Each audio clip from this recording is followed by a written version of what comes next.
How to Spend Your Birthday. Lecture number 6246. A boy takes the floor.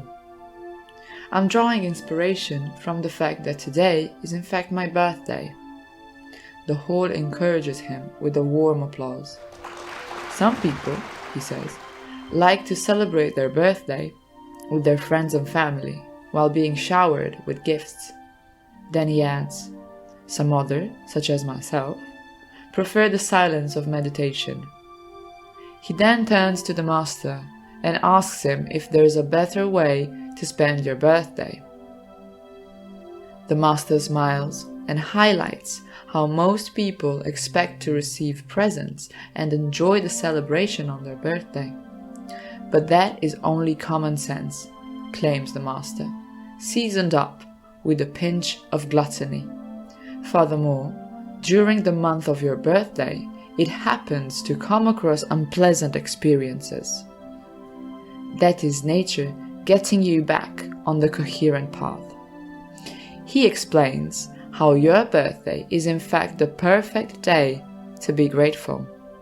However, since a very young age, continues the master, you are all being used to receiving gifts, and that is how you were brought up. But nature, trying to have you understand its laws during that month, sends you signals.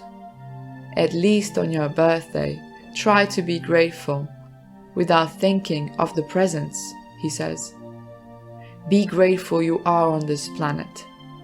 Be grateful to your parents that made it possible. Be grateful to those who stand by your side and watch over you. Maybe next time, instead of receiving gifts, bake a nice birthday cake and offer it together with your heart.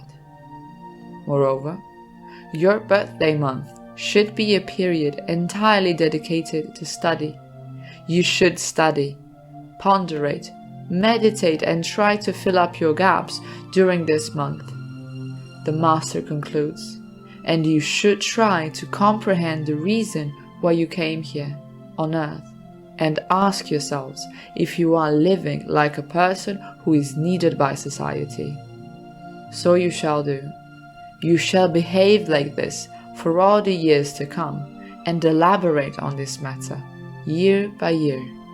Thus you will live joyfully, surrounded by nature blessings.